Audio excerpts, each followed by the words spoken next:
Hello everyone. जैसा कि पहले मैंने बताया था कि हम बीएनएस की सीरीज इट मींस आईपीसी की सीरीज शुरू कर दी है हमने। तो आज उसमें से सेक्शन 231 के मूल्यवान प्रतिभूति की डेफिनेशन आज हम करेंगे। मूल्यवान प्रतिभूति यानी वैल्यूएबल सिक्योरिटी क्या होती है, विच मीन्स कि कोई भी डॉक्यूमेंट्स हो या फिर विधिक राइट यानी कि लीगल राइट हमने उसको एक्सटेंड कर दिया हो, लीगल राइट हमने क्रिएट कर दिया हो या एक्सटेंड कर दिया हो और ज्यादा बढ़ा दिया हो। जैसे कि लीगल डॉक्यूमेंट्स इट मीन्स कि हमने कुछ प्रॉपर्टी ली और प्रॉपर्टी लेके एज एन डॉक्यूमेंट्स में हमने दे दी।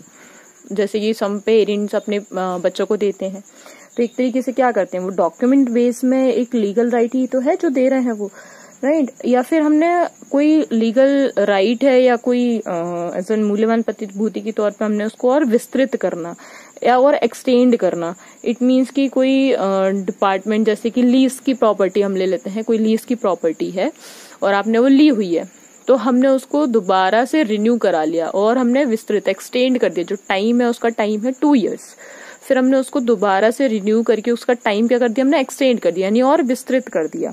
तो आप उसको और लंबे समय तक जितना भी आप कराएंगे, 2 years का और करा लिया, 2 साल का और करा लिया आपने, तो ऐसे। फिर अंतरित करना, तो अंतरित नेक्स्ट है। अंतरित डॉक्यूमेंट्स में अंतरित करना, अंतरित कैसे होगा, जैसे कि कोई गाड़ी है जो आपके पिता के नाम पर थी या आपके बड़े भाई के नाम पर थी, फिर आपने छोटे भाई को ट्रांसफर कर दी, ठीक है। तो अपना अधिकार आपने किसी और को दे दिया, अपना राइट आपने नई, जैसे बड़े भाई ने नई कार ले ली और छोटे भाई को उसने दे दी और उसके नाम भी करा दी, लाइसेंस भी उसके पास। तो ये क्या हो गया, वो उसने ट्रांसफर कर दी, एक चीज दूसरे को उसने ट्रांसफर कर दी। फिर है निर्बंधित, वो क्या होता है, एक्सटिंग्विश्ड या रिस्ट्रिक्टेड। रिस्ट्रिक्टेड क्या होता है, रिस्ट्रिक्टेड इट मीन्स कि निर्बंधित। निर्बंधित यानी कि आपने कोई भी चीज, जैसे कि किसी को आपने अपना अधिकार छोड़ दिया, आपने अपने आप को क्या कर दिया, निर्बंधित कर दिया, यानी आपने अपना अधिकार छोड़ दिया।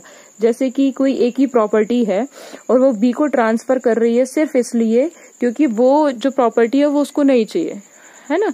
या जैसे कि कोई प्रॉपर्टी है जिसकी कोई बुजुर्ग ले लेते हैं, ज्यादातर ऐसा होता है, बुजुर्ग उसको दे देता है जो उसकी सेवा करता है या उसकी देखरेख करता है समटाइम। या फिर अगर हम कहें कि कोई अननोन पर्सन है पर उस बुजुर्ग की सेवा की, तो वो अपना अधिकार सारा उसको देता है, वो प्रॉपर्टी रखता है। तो ऐसे निर्बंधित करना, तो ये है निर्बंधित करना। तो मूल्यवान प्रतिभूति किसी भी रूप में डॉक्यूमेंट्स में विधिक as an legal right create हो रहा हो, एक्सटेंड हो रहा हो, ट्रांसफर हो रहा हो या रिस्ट्रिक्शन, एक्सटिंग्विश्ड या फिर रिलीज कर रहा हो यानी छोड़ रहा हो, तो ये सारे क्या हो गए आपके मूल्यवान प्रतिभूति के रूप में आ रहा है, जो कि